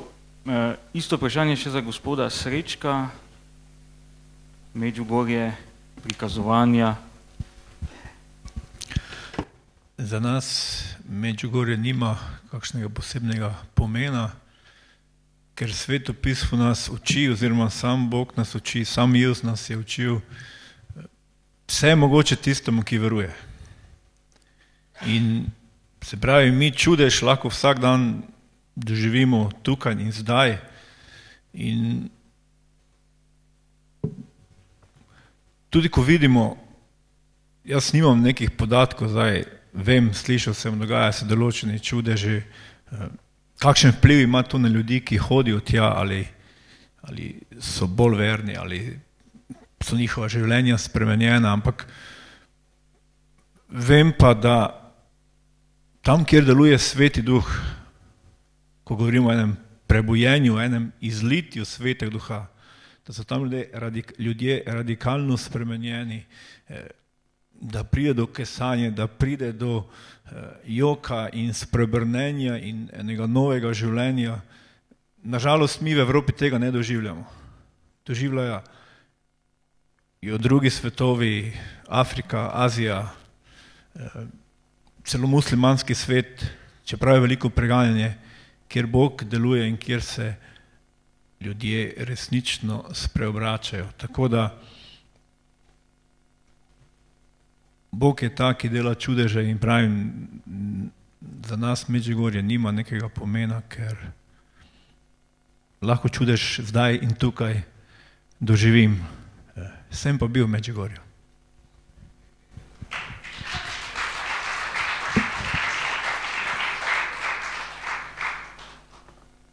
Ja, hvala lepa. No, gospod Milan je že mimogrede omenil čudodelne ikone kot posebno obliko neke vrste Marijine navzočnosti med ljudmi. In ravno likovna umetnost je tista, kjer je Marija zelo navzoča.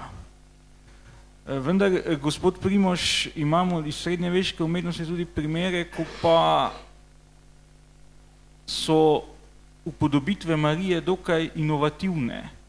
Recimo znan je primer, ko je francoski slikar Clouet upodobil kot Marijo takratno ljubico francoskega kralja in to celo z razgaljenimi prstmi. Kako je to skladno z Marijinim likom?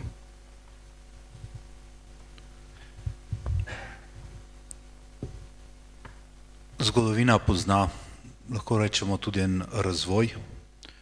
Pravoslavna cerkev je ostala pri klasični ikoni in tam nekako ohranila tudi to češčenje svetih ikon. Razvoj na Zahodu je šel na drugam, humanizem, renesansa, potem da ne govorimo o sodobnih tokovih.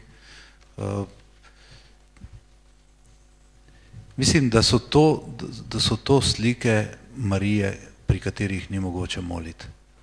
Jaz ločim Marijino sliko, po kateri je mogoče moliti, in Marijino upodobitev, pri kateri ni mogoče moliti. Za nekoga lahko to ilustracija, ne more biti pa to sveta podoba.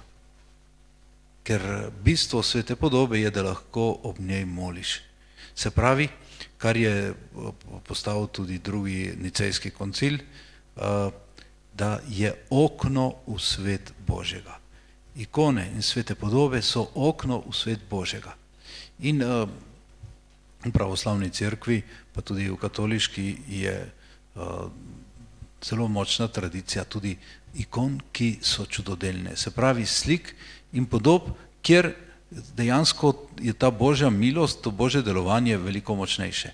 Tako imamo Ptujsko goro, imamo Brezje, imamo Sveto goro, Svete Višarje in tudi drugot je podobno. Ampak zmeraj se moramo zavedati, da so to sveti kraji, skozi katere Bog deli svoje milosti. Je pa treba tudi tukaj še eno stvar upoštevati. Lepota je pot do Boga. Prej smo govorili o veri. Za vero je potrebna tudi izkušnja. In lepota je ena od tistih izkušenj, ki nas tudi pripelje do vere. Ena od močnih izkušenj, ki vodi do vere. In zato nam lahko tukaj svete podobe pomagajo. Svete podobe nam pa pomagajo tudi na drug način, nam lahko pomagajo tudi pri naši meditaciji oziroma pri premišljevanju svetega pisma. Se pravi, da to, kar beremo, tudi vidimo, da si lahko predstavljamo in da potem lažje vstopimo v to skrivnost, da nas nagovori, da jo posedanimo in da postane potem tudi del našega življenja. Se mi zdi, oba vidika umetnosti sta zelo pomembna. In te nesrečne upodobitve raznih ljubic in raznih teh, pač so izraz nečesa sprevrženega, nečesa, kar brani ta vstop v svet Božjega.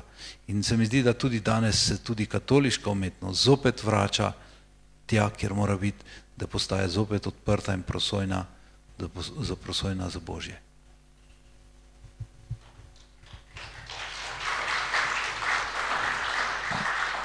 Torej, po vaše ni možnosti, da bi recimo takratna taka upodobitev ali pa recimo današnja kakšna sodobna upodobitev Marije na nek način olajšala vstop v to skrivnost? Vse sem prej omenil, lahko olajša, samo mora biti, recimo, če poznamo tudi slikanje oziroma pisanje ikonopiscev, ne, se pravi, tisti lik mora biti prosojen za Božje. Ne more biti pa to tako subjektiven lik, da se bomo na njem ali ustavili, naslajali ali karkoli, in to mora biti okno v svet Božjega. Zato je prava lepota je stroga. Niso tukaj zdaj čustva, ki bi plesala, ampak se pravi, da je to okno v svet Božjega. In zato tukaj tudi pravi umetniki dejansko tudi meditirajo, molijo, se postijo, da lahko ustvarijo to, kar pride iz navdiha, kar pride iz Božjega. Da ni to samo nekaj človeškega, ki potem, se pravi, ko jaz vzpostavljam mojo voljo, moje čustva, moje sentimente pred tisto, kar mi pravi Božja beseda, to ne gre.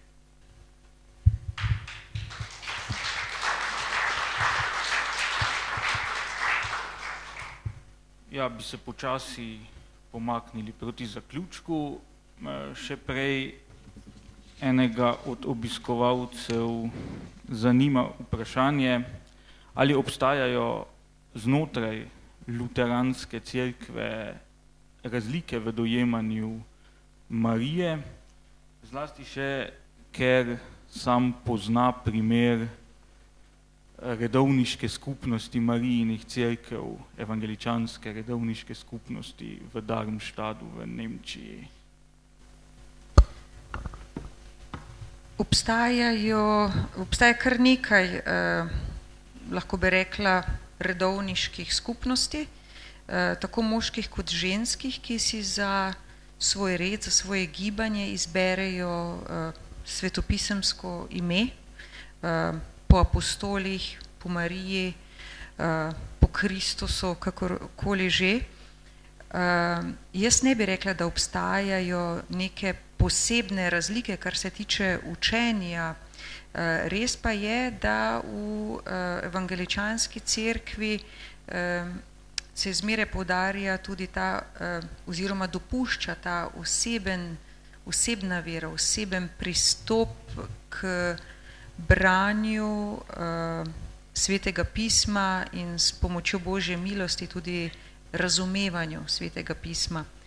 Imamo, bi lahko rekla, teologe ali duhovnike, ki znajo biti zelo strogi, morda celo odklonilni, kar se tiče posebnega povzdigovanja ali celo imenovanja Marije, kar presega svetompisemsko izročilo o njej. Tako kot je pa bilo omenjeno, ni nobenih težav pri drugih, in jaz sem skoraj prepričana, da pri večini luteranskih cerkva, da si nadanejo ime po Mariji, saj vendarle predstavlja toliko vrednot in je tako postavljena v sredo nekako tudi življenje vernika, vendarle tisto pravo središče je zmeraj vera v Boga, vera v Kristusa. Torej tudi v takem primeru ne gre za to, da bi recimo postavljali jo na višje mesto kot ostali luterani. Hvala lepa. Pa bi zdaj zaključil z vprašanjem, ki bi bilo spet, tako kot na začetku, namenjeno vsej četverici. In sicer velikokrat se je Marijo v zgodovini postavljalo za zgled ženskam v vsakem času. Pa me zanima, v čem je ta privlačnost Marije za sodobno žensko, v čem pa je mogoče s tistim, kar o njej vemo, pa tudi s tistim, kar se je okoli nje spletlo skozi zgodovino, današnji ženski morda daleč. Pa bi začeli tokrat na tej strani pri gospodu Primožu. No, vsekakor je Marija v Svetem pismu najčistejši ženski lik, kot je bilo že rečeno, se pravi simbol matere, device. Mislim, da tudi neveste to navdušenje za svojega ženina, se pravi, ta podoba je zelo blizu tudi Mariji. Res je, pokud da smo Marijo morda včasih preveč stavili v nebesa, se pravi, razumeli Božjo mater skoraj kot boginjo in premalo kot človeka. In tukaj morda oddaljeno marsikršnemu človeku pri nas. Vendar tudi v katoliški cerkvi postaja Marija vedno bolj prizemljena, če smemo reči, in zato je še toliko bolj lepa in toliko bolj privlačna. In ob krizi človeškosti, ob krizi, ki jo danes doživljamo, se mi zdi, da je Marijin lik vedno bolj sije. Da ne pozabimo prejšnjega papeža, ki je dejansko ob njej zgradil svojo teologijo. In prav njega so mladi še posebej začutili, tudi zaradi te marijanske dimenzije. Potem je vprašanje življenja. Marija je nosilka življenja. In tudi to, da recimo spodbuja ženske k spoštovanju življenja od prvega trenutka dalje, k spoštovanju vsakega življenja. To je tudi izredno pomembno. In potem je tudi Marija, pač tudi kot nevesta, kot mati je tista, ki jo moramo tudi moški spoštovati. Da nekako gledamo tudi v podobi žensk, se pravi v ženski, da znamo tudi s tem, se pravi tako spoštovanje, kot imamo do Marije, da stopamo tudi do žensk. In naša zgodovina pozna Marijine družbe, pozna veliko vzgojno delo, ki je zraslo med našimi materami prav ob liku Marije. In mislim, da v današnjem času se tudi lik Marije kaže tudi pravo emancipacijo, pravo eno celovito podobo žene, ki presega te enostranskosti, ki jih je razvila moderna in postmoderna in kaže naprej v tisto, ki bo prinesla, kot pravi protoevangelij, ki bo prinesla nov zdrav zarost in tudi prenovo človeštva.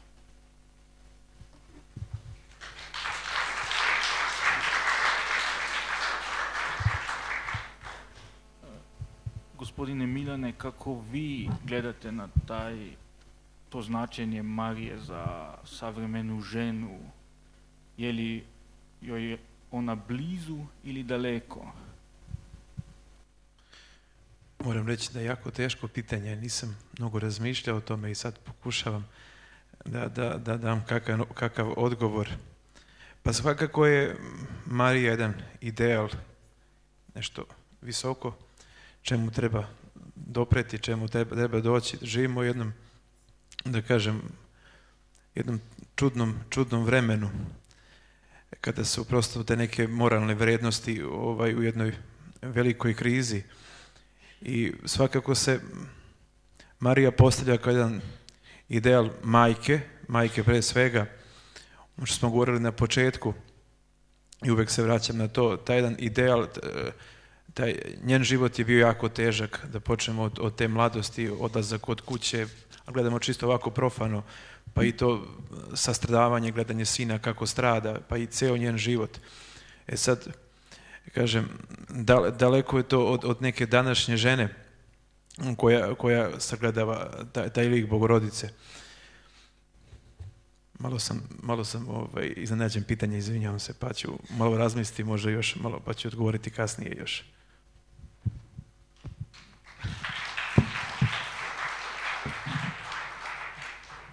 Ja, gospa Mesarič, torej je Marija blizu sodobni ženski, ali pa je mogoče ravno zato, ker je prevelik ideal, lahko tudi odmaknjena od nje?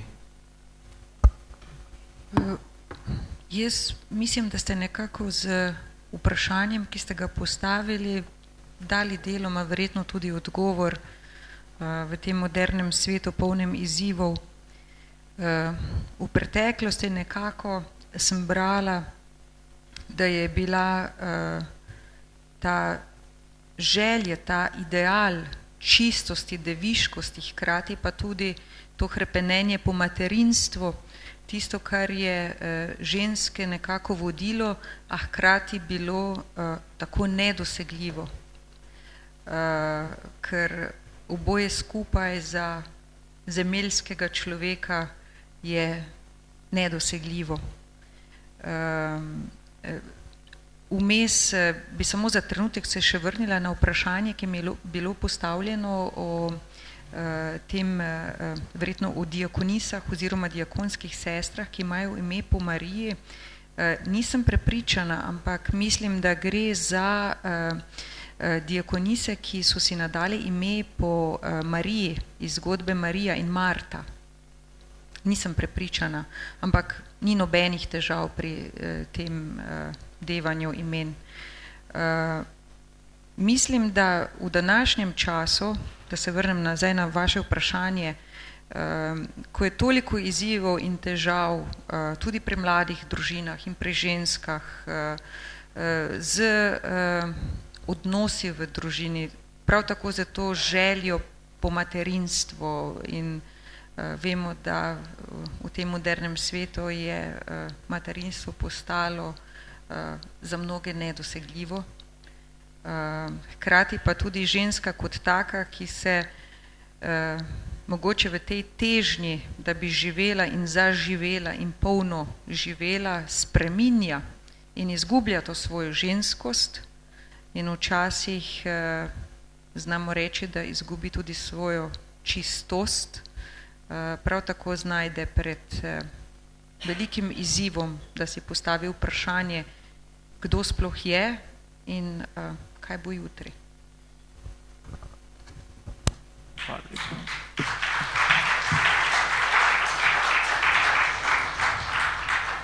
Pa še gospod Kranc, vidite vi kakšne sporednice med Marijo in sodobno žensko, ki bi bila lahko blizu, ki pa daleč?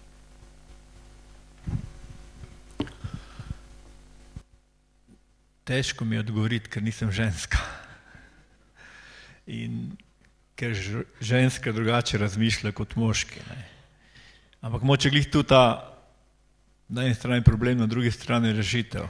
Ženske morajo razmišljati kot ženske in Marijen je to sigurno en velik ideal in vzor in na drugi strani tudi moški moramo upravljati svojo moško funkcijo.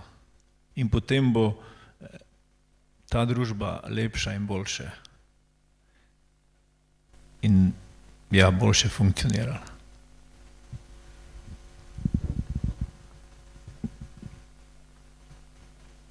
Gospod Milan, bi želeli še kaj dodati tistemu, kar ste prej povedali?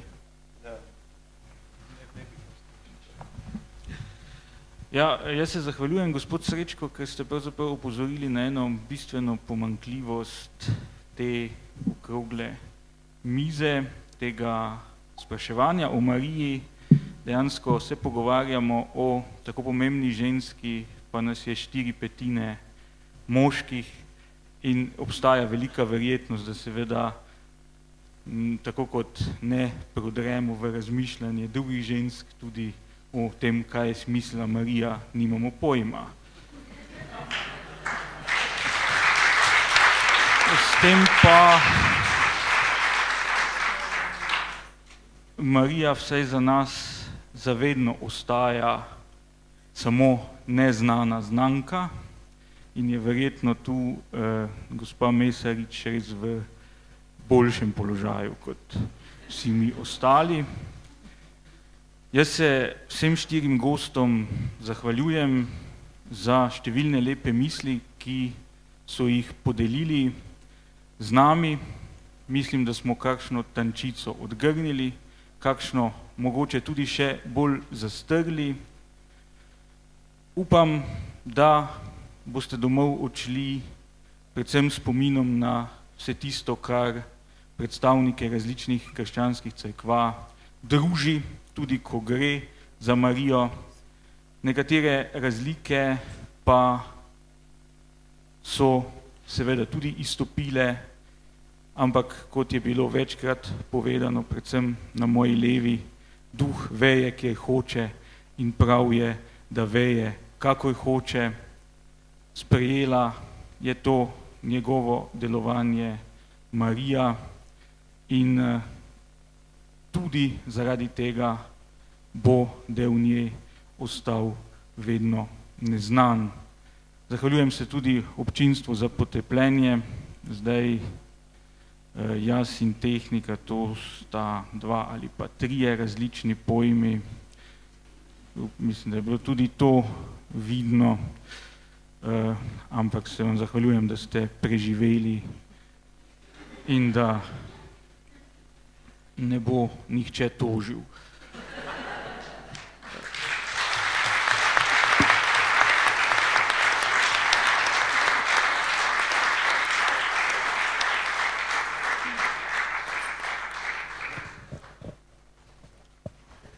Dovolite še z moje strani besedo zahvale, najprej vsem današnjim gostom, magistri Violeti Vladimiri Mesarič Jazbinšek,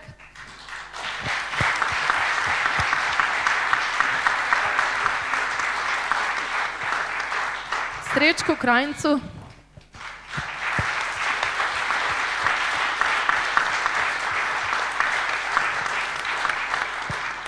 Milanu Jovanoviču,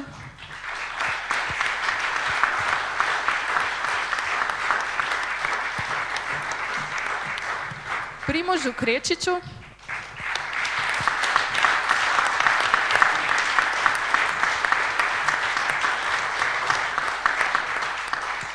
ter moderatorju dr. Alešu Mavru.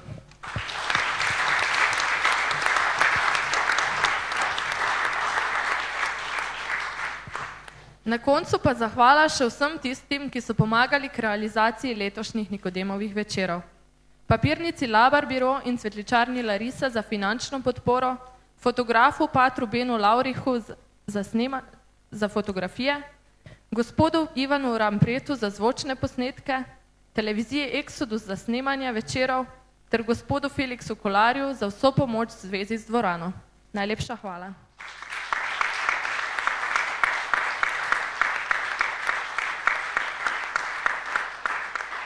DVD-je letošnjih Nikodemovih večerov lahko naročite na Exodus televiziji. Sedaj pa vabim k zaključni besedi še patra Ivana Hočevarja, vodjo Katoliškega študentskega centra Sinaj ob zaključku letošnjih Nikodemovih večerov.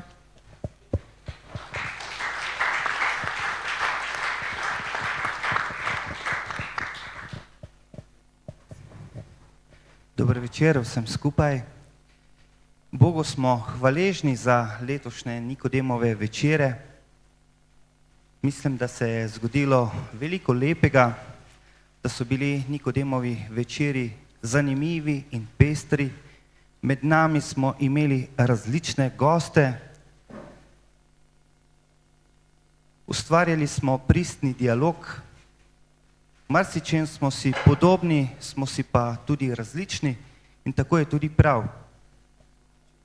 Verjamem, drage obiskovalke, spoštovani obiskovalci, da je vsak izmed nas v teh dneh dobil vsaj kakšno spodbudo za svoje duhovno življenje, za občestveno življenje, za življenje v družini.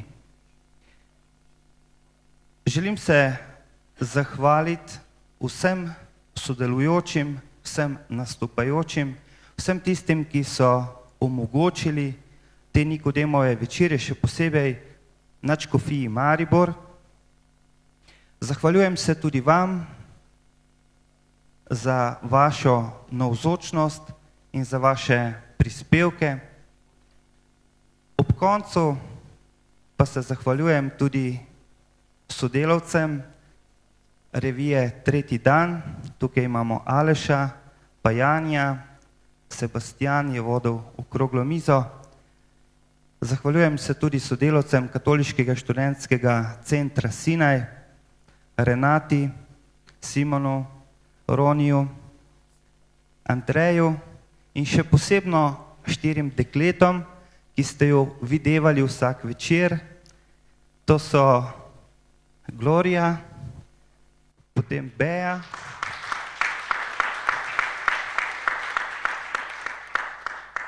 Irena in pa Ksenija.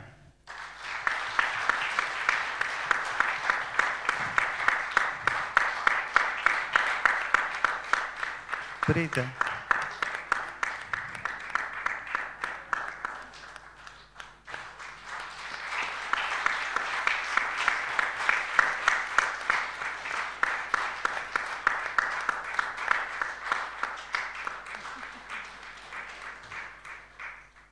One so bile od samega začetka zdraven pri sami organizaciji in tudi pri sami izvedbi.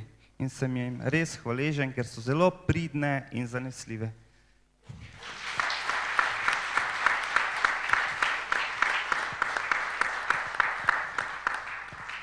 Želimo vam lep večer, srečno pot domov in na snidenje prihodnje leto.